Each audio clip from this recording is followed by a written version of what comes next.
라이드 앤 딜라이트 말씀 묵상의 시간입니다. 사랑하는 주님, 오늘도 새날을 열어주시니 감사합니다.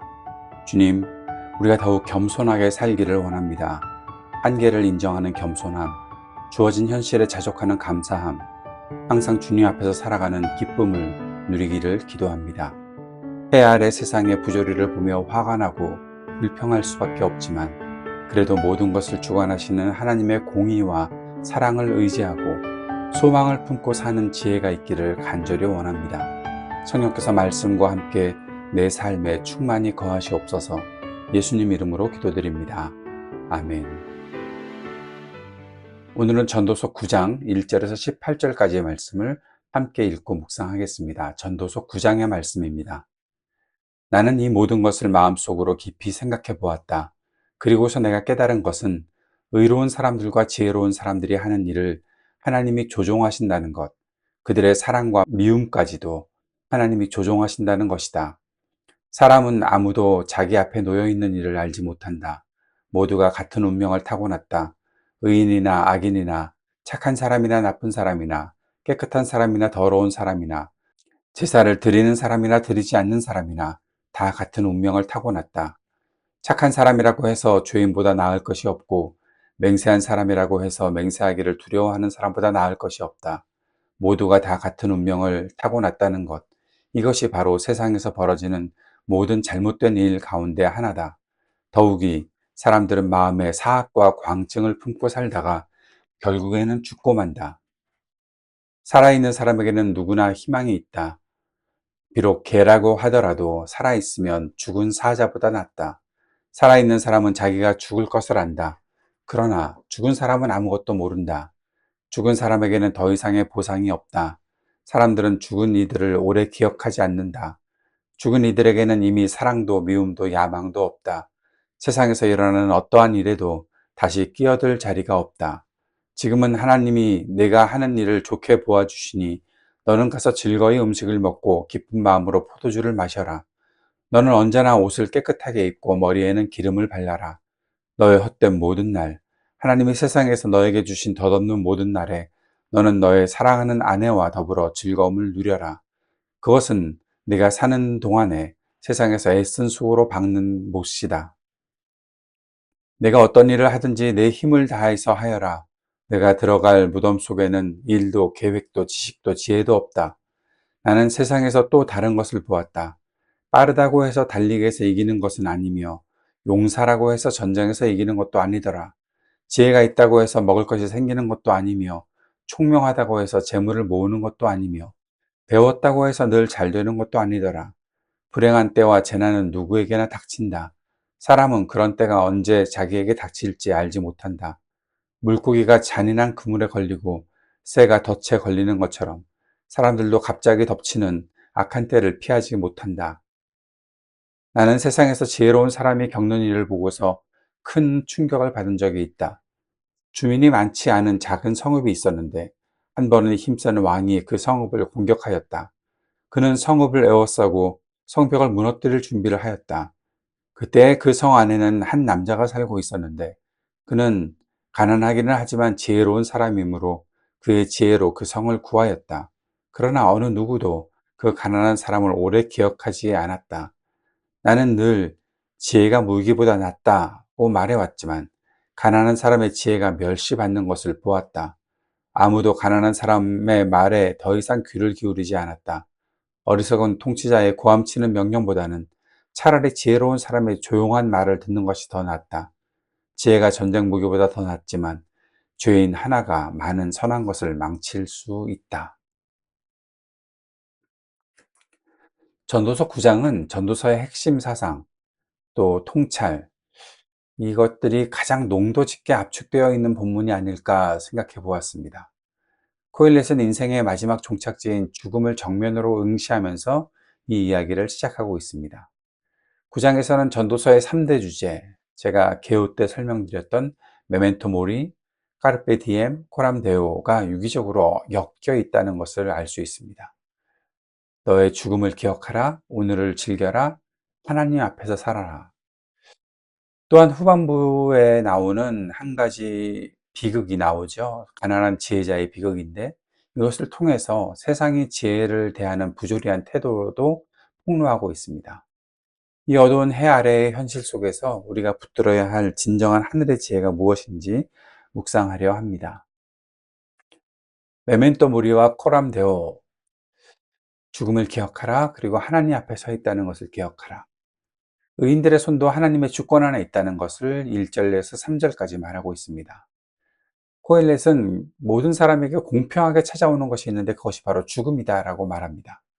의인들이나 지혜자들이나 그들의 행위나 모두 하나님의 손 안에 있다고 선언하면서 시작하는데, 그런데 이 해 아래의 세상에서 의인과 악인, 깨끗한 자, 더러운 자, 모든 사람들이 똑같은 조건을 갖고 있다. 바로 모든 사람의 결국은 죽음이라는 사실입니다. 그것이 일반이다라는 거죠.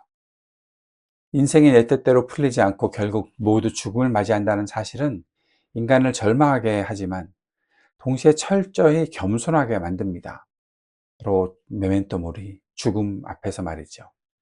지혜자는 죽음의 공평함 앞에서 절망하는 대신 내 모든 삶의 걸음이 초월자이신 하나님의 손 안에 있다는 고백을 합니다. 그분만을 경외하는 삶, 바로 꼬람데오로 나아가고 있다는 것입니다.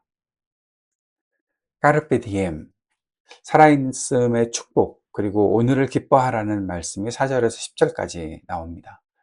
산 개가 죽은 사자보다 낫다라는 거죠. 코엘렛은 아직 살아 숨쉬는 자에게 희망이 있다고 말하고 있습니다. 죽고 나면 해 아래에서 하던 모든 사랑도 미움도 시기도 다 사라지기 때문이죠.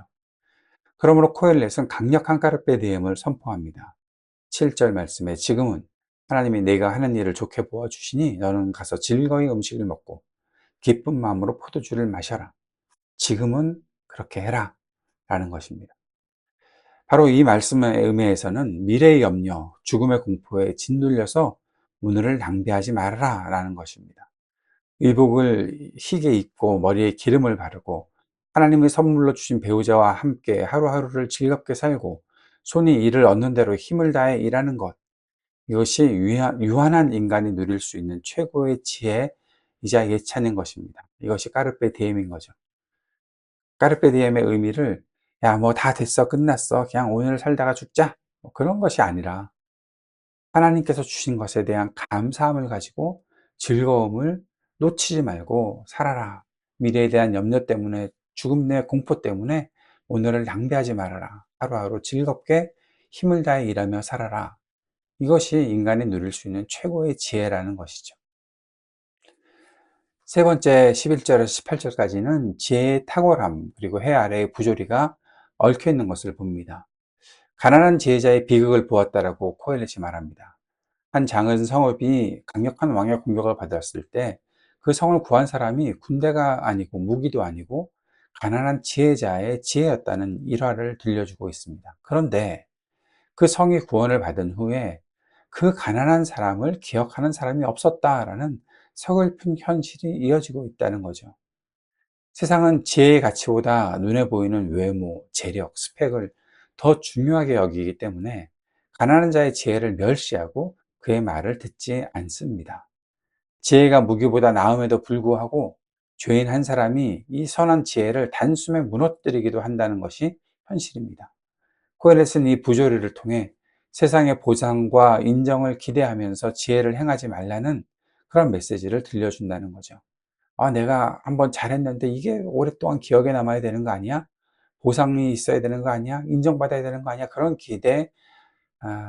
기대를 가지고서 지혜를 행하지 말라는 메시지를 주는 겁니다. 진짜 지혜는 세상의 박수가 아닌 하나님 앞에서 묵묵히 행하는 성실함에 있다는 사실을 말해주고 있는 것입니다. 오늘의 말씀을 개인적으로 적용해 보면서 내일의 불안에 지배당하지 않고 오늘을 축제로 살아간다 라는 것으로 한번 적용해 보고 싶습니다.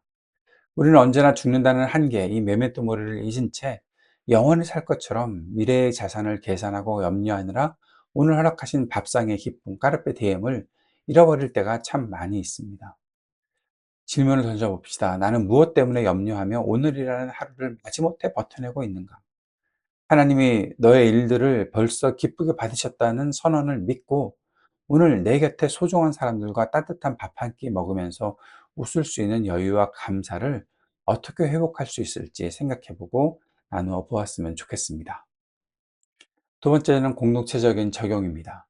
세상의 조건이 아닌 존재와 지혜를 귀히 여기는 공동체를 만들어 가봅시다. 세상은 가난한 자의 지혜를, 그 공로를 금세 잊어버리고 멸시했죠. 교회 공동체마저 사회적 성취나 재력, 드러나는 타이틀이 없는 지체들의 헌신과 지혜를 쉽게 간과하고 있지 않은지 돌아보아야 하겠습니다.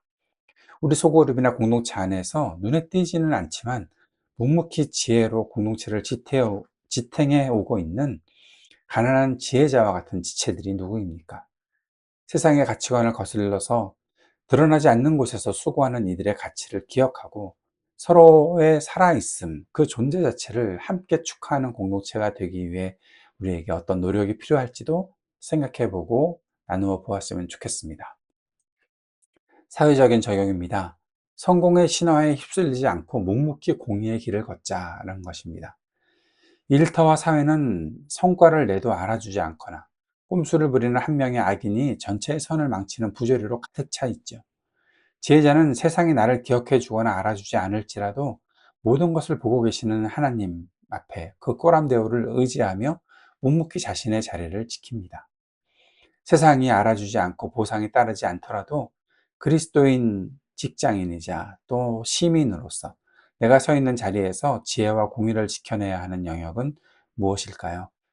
세상의 평가에 일희일비하지 않고 하나님이 내게 맡기신 일에 힘을 다해서 정직하고 충성스럽게 임할 수 있는 구체적인 마음가짐을 나누어 보았으면 좋겠습니다. 모든 생사의 주권을 쥐고 계신 하나님 아버지를 신뢰합시다. 인생의 끝에 죽음이 기다리고 있음을 기억합시다. 해 아래의 탐욕에서 벗어나는 겸손을 구하며 살아갈 수 있어야겠습니다. 세상의 부조리와 알아주지 않는 서운함에 낙심하지 맙시다. 모든 것을 아시는 하나님 앞에서 묵묵히 선한 지혜를 끝까지 따를 수 있어야겠습니다. 무엇보다 오늘 우리에게 선물로 주신 일상의 만남과 노동, 먹고 마시는 모든 삶의 자리를 기쁨으로 누리는 까르페 디엠의 복을 누리기를 바랍니다. 주님께서 가르쳐 주신 기도 함께 드리겠습니다. 하늘에 계신 우리 아버지, 아버지의 이름을 거룩하게 하시며 아버지의 나라가 오게 하시며 아버지의 뜻이 하늘에서와 같이 땅에서도 이루어지게 하소서.